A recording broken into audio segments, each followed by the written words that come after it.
انتہائی غور طلب بات ہے. پینٹاگان ہو یا تل ابیب ہو، انہوں نے وہاں گروپ آف اسپرچل بٹھا رکھے ہیں جن کا نجوم سے تعلق ہے، ریکھا سے تعلق ہے، نیمرولوجی سے تعلق ہے، روحانیات سے تعلق ہے، کیونکہ ان کو انہوں نے یہ بتایا ہے. جس طرح فرعون کو بتایا گیا تھا اور وقت کے نجومیوں اور کاہنوں نے بتایا تھا کہ تمہاری موت بنو اسرائیل میں پیدا ہونے والے ایک بچے سے ہوگی، وہ تمہاری حکومت کا تختہ پلٹ دے گا اور تمہاری موت کا سبب بنے گا.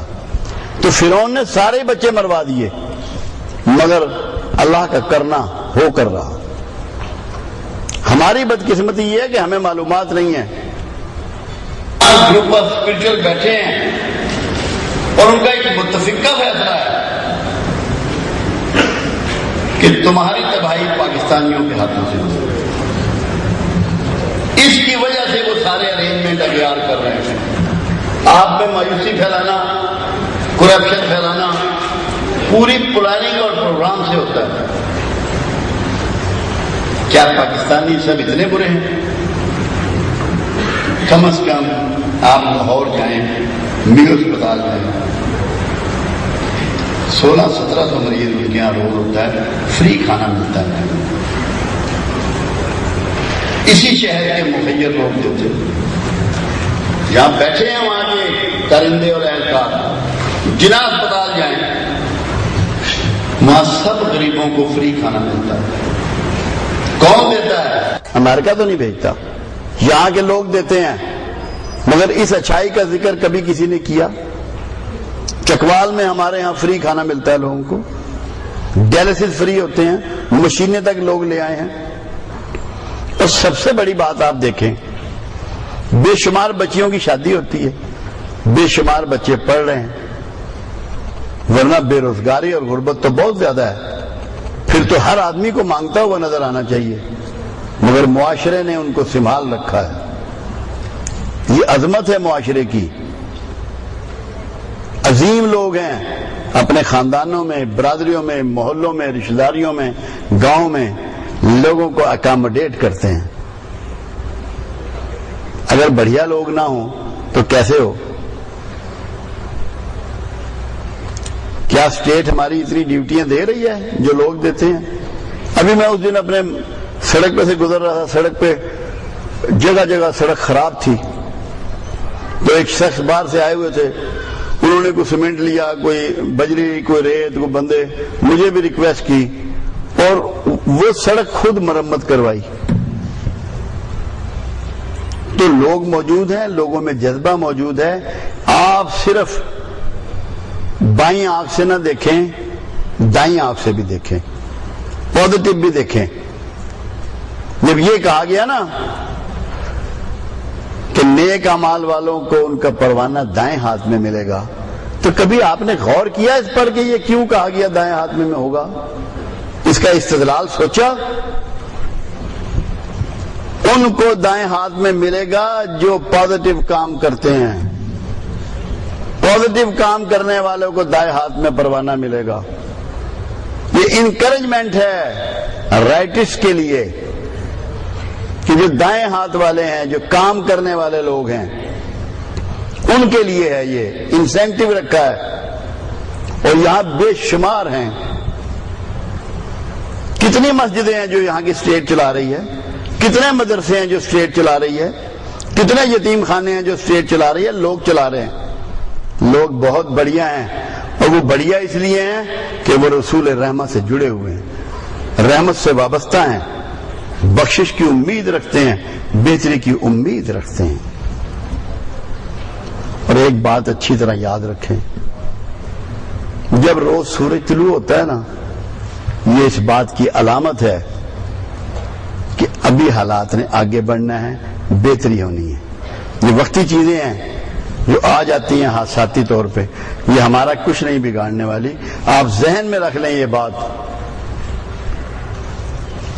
کیا جنگ احد آخری جنگ تھی میرے آقا کی جس میں دندان شہید ہوئے، اصحاب رسول شہید ہوئے؟ آخری جنگ نہیں تھی. اس کے بعد بھی جنگیں جاری رہیں. تو تو وقتی ہزیمت سے آپ نے نہیں گھبرانا، آپ نے طاقتی قوتوں سے لڑتے رہنا ہے، آپ کی جد و جہد جاری رہنا ہے۔ آپ جو اصل جد و جہد ہے وہ کس کے خلاف کرنی ہے؟ یہ میں موضوع کی طرف ابھی آؤں گا، یہ بیچ میں اور بات نکل آئی ہے۔ اللہ کے حبیب صلی اللہ علیہ وسلم کا فرمان مبارک ہے کہ کفر کے قریب ترین دو چیزیں ہیں، ایک جہالت اور ایک غربت۔ اگر آپ کفر سے بچنا چاہتے ہیں، کفر سے محفوظ رہنا چاہتے ہیں، کفر سے دور ہونا چاہتے ہیں، تو آپ کو جہالت کے خلاف جہاد کی طرح کام کرنا پڑے گا۔ لگ جائیں اس کے پیچھے، جتنے پڑھے لکھے ہیں وہ ٹھان لیں، وعدہ کر لیں کہ میں نے کم از کم ایک بندے کو ضرور پڑھانا ہے،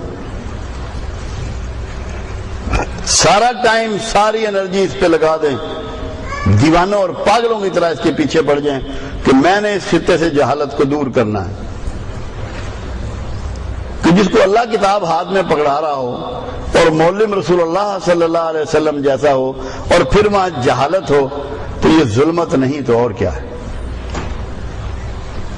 میں اب آتا ہوں پاکستان کے وجود کے مقصدیت کی طرف۔ یہ باتیں کیونکہ ضروری تھی مایوسی سے نکالنے کے لیے، ناامیدی سے نکالنے کے لیے۔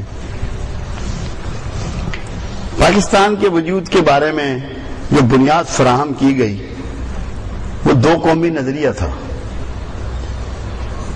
لوگوں نے اس کو 47 میں جب پاکستان بنا اس کے تھوڑے عرصے پہلے 40 میں یا اس سے پہلے ریکگنائز کیا، مگر یہ بہت چھوٹی بات ہے، بہت بعد کی بات ہے۔ دو قومی نظریے کی بنیاد بہت پیچھے ہے، وہ ہمیں دیکھنا ہے اس کو۔ جب مکہ میں پہلا شخص مسلمان ہوا تو دو قومی نظریہ وجود میں آ گیا تھا، کیونکہ خدا پرست اور بت پرست اکٹھے نہیں رہ سکتے، ایک قوم نہیں ہو سکتے۔ تو پہلے شخص کے مسلمان ہوتے ہی دو قومی نظریہ وجود میں آ چکا تھا، اور اسی کی پرداش میں رسول اللہ صلی اللہ علیہ وسلم نے مکہ کو چھوڑا۔ اور یہ دو قومی نظریہ ایسے ہی ہے جیسے بہنے والے دو دریا جن کے بیچ میں برزخ ہوتی ہے، کھارے پانی کا دریا اور میٹھے پانی کا دریا بہتے ساتھ ساتھ ہیں، ملتے نہیں ہیں۔ اس کی بنیاد اس وقت پروردگار عالم نے طے کر دی کہ بت پرست اور خدا پرست اکٹھے نہیں چل سکتے، مل نہیں سکتے، جس کے لیے رسول اللہ صلی اللہ علیہ وسلم کو اللہ کی مرضی سے ہجرت اختیار کرنا پڑی۔ اب آپ دیکھیں کہ سامان چھوڑا، گھر چھوڑا، رشتہ دار چھوڑے، سب کچھ چھوٹا جب آپ نے ہجرت فرمائی، سبھی کا چھوٹا، مگر جب آپ مدینہ کے قریب پہنچے، مدینہ کی بستی میں پہنچے تو سجدہ ریز ہوئے، اسباب چھوڑ آئے، سجدہ شکر ادا کیا، اور وہی سجدہ آج اس کا نام مسجد قباء ہے۔ اس سجدے کا نام مسجد قباء ہے۔ وہ دو نفل عمرے کے ایکول ہیں۔ تاریخ نے اتنی بڑی اہمیت اس سجدے کو دی، اس سجدہ شکر کو، جو ایک آگے کے پروگرام کی بنیاد جہاں رکھی جا رہی تھی، اور مدینے کی بنیاد یہ تھی کہ اللہ کی فرما برداری، اللہ کی وحدانیت اور توحید کے پیغام کو پوری کائنات میں پھیلانا ہے، عام کرنا ہے۔ اور اس وقت رسول اللہ صلی اللہ علیہ وسلم کی جو بعثت کا مقصد تھا، بنیادی طور پہ جو دو بڑے مقصد تھے وہ بہت واضح تھے کہ تمام کائنات سے شرک و بت پرستی کا خاتمہ، تمام کائنات سے، سرزمین عرب سے نہیں، کیونکہ اللہ کے رسول صلی اللہ علیہ وسلم کی بعثت تمام کائنات کے لیے ہے، ہمیشہ کے لیے ہے، تمام جن و انس کے لیے ہے۔